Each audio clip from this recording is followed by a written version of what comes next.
Original মধু চিনবেন কিভাবে? Original মধু চিনতে গেলে আগে এই যে চাক, এটা হচ্ছে মধুর চাক। এই চাকের উপরে এই যে লেপন, এই যে সিল, এটা হচ্ছে সিল। এই লেপন পাতলা সিল এটা থাকলে তখনই বুঝবে যে এইটা অরিজিনাল। এইটা ভাঙলে, এই যেমন ভাঙছি, এই ভাঙার পর তবে মধু বের হবে। আর যাদের ডুপ্লিকেট তাদের এই চাকের ওপরে সিল পাবে না, সেটা শুধু লিকুইড গোলা থাকবে, তার উপরে ফোররা, এইগুলো সব ফোররা থাকবে, আর শুধু উপরে এটা ভাসিয়ে রাখে, ওটা হচ্ছে ডুপ্লিকেট, এটা হচ্ছে অরিজিনাল। কাটো, চালা করো, আস্তে হাতটা শুয়ে হ্যাঁ ও থাক না। এটা হচ্ছে অরিজিনাল মধু, সিল মাল যাকে বলে।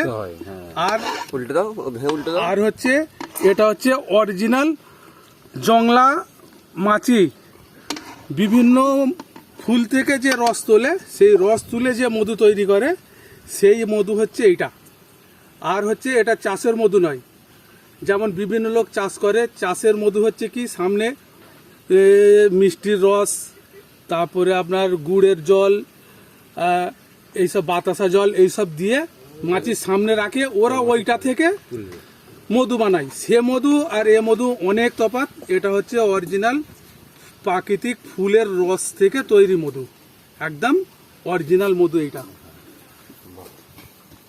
আচ্ছা দাঁড়াও, সব জানি রে। এই দেখুন, এটা কাট ভাই, আরেকবার, আর একটু কাট, আর একটা প্যাঁচ দিয়ে দাও। হ্যাঁ, এই দেখুন আমি দেখাচ্ছি, এইভাবে অরিজিনাল মধু চিনতে হয়। অরিজিনাল মধু চিনে এইভাবে কিনতে হয়। এই দেখুন, এটা হচ্ছে অরিজিনাল মধুর একদম চাক থেকে একদম পুরো অরিজিনাল। এইটা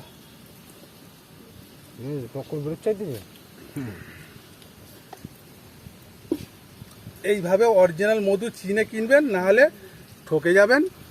ডুপ্লিকেট মধু পাবেন, লিকুইড সব আছে, সেন্ট দেয়া এইরকম। আর ওরা যতই বলুক, টাকায় ঘষে, চোখে ঘষে, ও যাই করে দেখাক না কেন, যদি এই সিল মাল দেখে না কেনেন, আপনি অবশ্যই ঠকবেন। সে টাকাতেই ঘষুক আর চোখেতেই ঘষুক, ওর কোনো শিওর নেই যে ওটা পিওর মধু। ঠিক আছে, আমাকে নিয়েছো?